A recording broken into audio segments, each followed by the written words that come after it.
What's up, Bravehearts? Welcome back to the channel.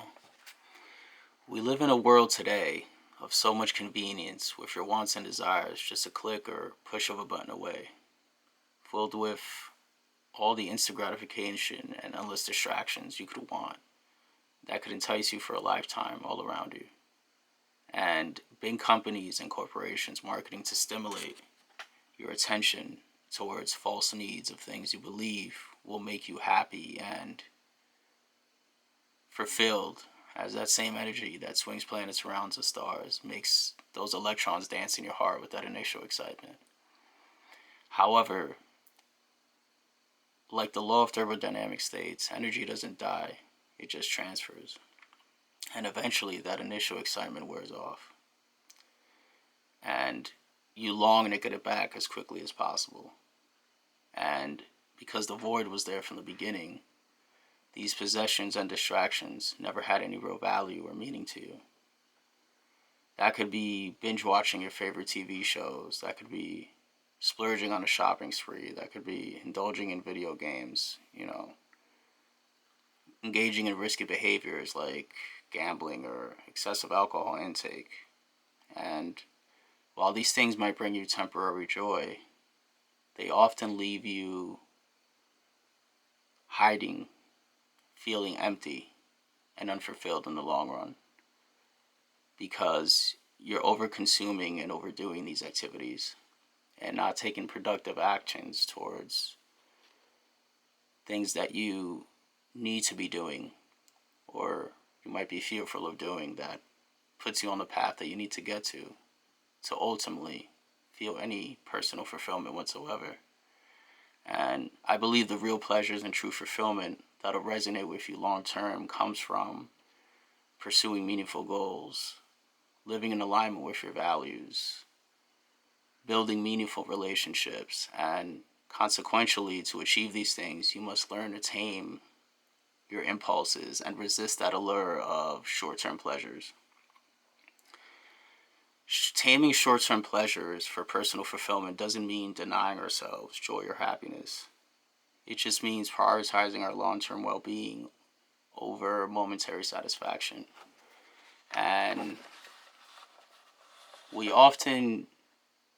it means choosing activities that nourish our mind, body, and soul in order to make us whole. That kind of rhymed. And even if they require effort and sacrifice in the moment. So how can you tame short-term pleasures and cultivate personal fulfillment? Well, it starts with an awareness, a self-awareness, and recognizing that short-term pleasures bring you no step closer to gaining that awareness and that satisfaction that you need to move on. And when you're being driven by impulse rather than intention, it's very easy to feel distracted and discouraged from even starting to get to where you want to get to.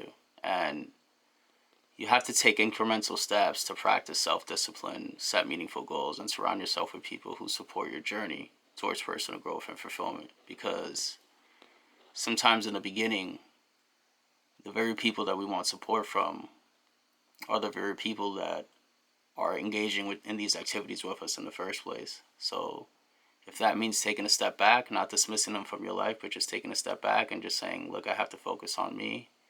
I have to, go ghost for a while, and I'll come back. And if they're truly want to be in your life, they will be there. And if they don't, then you will find people that align with your values and what you believe in and your desires of wanting more in life. You have to believe that you're more than good enough to push through, and that you're worthy of love, abundance, success, happiness, and fulfillment. So you must push through, because no one is going to do it for you. And happiness in life, to me, is a byproduct of the value we put in ourselves and others. And there's something that we would miss out on if you didn't try. There's something that I would miss out on if you didn't try and live to the limits of your potential. And it's never easy to change our perspective, our routines, our habits, our thinking, but it's always worth it. And I know when I was younger, for example, instead of building myself up, gaining skills, developing knowledge, seeking out opportunities, I was just living for the weekends after working my jobs. I remember one of my other videos, I said I started working when I was 17, and that's true. But sometimes, working in a job you don't like or that doesn't bring you any joy, you look forward to the weekends. And even people who like their jobs and what they do and find fulfillment still can enjoy the weekends, but I was just living for the weekends when I was younger and just hanging out with friends, going out partying and, you know, chasing the wrong things. And while that brought me temporary joy, there was no fulfillment, zero accomplishment, and no success. And I compared it to like a sand hourglass, kind of just the little sand particles just going down and wasting time.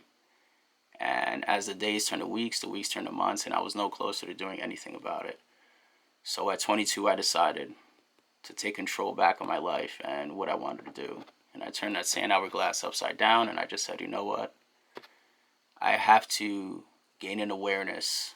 And I started self-reflecting, and I disciplined myself to see not only what I was good at, but the skills that I wanted to build and how I wanted to go about it, and what steps can I take to get me there, and how long it would take, or just focusing on productive actions that would get me to where I needed to get to, and eliminate all distractions like social media or worrying about buying the latest things or watching TV or, doom scrolling on my cell phone, things like that. And when I started holding myself accountable, I started seeing the changes because all these vices and distractions didn't serve me. And these things can cloud your mind and your judgment, especially in pretty settings with beautiful people and nicely presented videos and photos of things you see on TV, magazines, social media, known as product placement, which is something that could be made in a whole video of its own. But it's an interesting thing, and that's on the macro level. But on the micro level, you make choices every day that diverge your attention and your focus and influence your attention and focus towards elsewhere to things that won't serve you, such as scrolling on your phone instead of reading a book or studying for that exam you want to pass or need to pass, or a conditioned stimulus of notifications and texts that delay you from starting a workout or doing your regular routines like laundry and maybe grocery shopping. Like sometimes you'll find yourself, you know what, I'll take 5 minutes.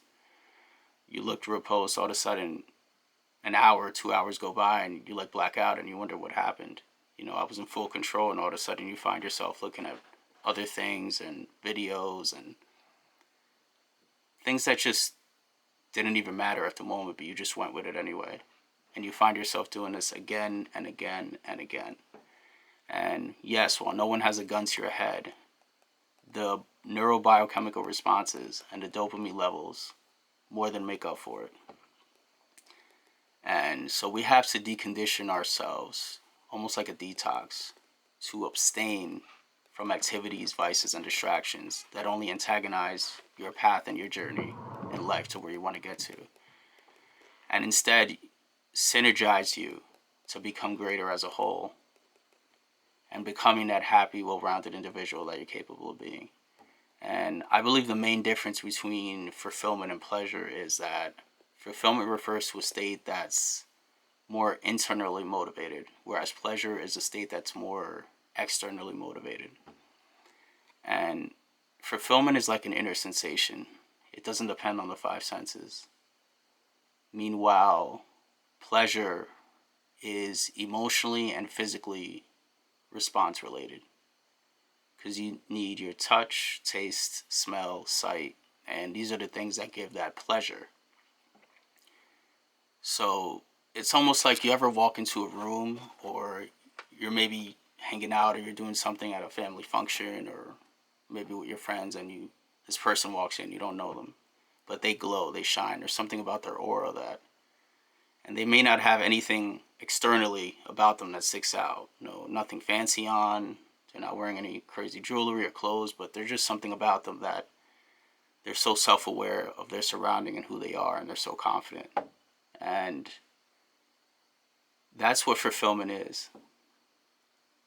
It doesn't necessarily mean that you have all the money in the world or some kind of social status. It just means that you're content with the direction that you're going and the life that you're trying to pursue. And obviously, you might not know their story, but they could have been achieving a lot up until that point and having successful relationships and a successful career. So to get to that point, they had to resist temptations. They had to focus for a while. They had to, you know, get their energy to the right place so they can get to where they needed to get to. And you just have to decide the pain of discipline or the pain of regret. Fulfillment for a lifetime, or to be thrilled for a day. Thank you for watching, and as always, more fun.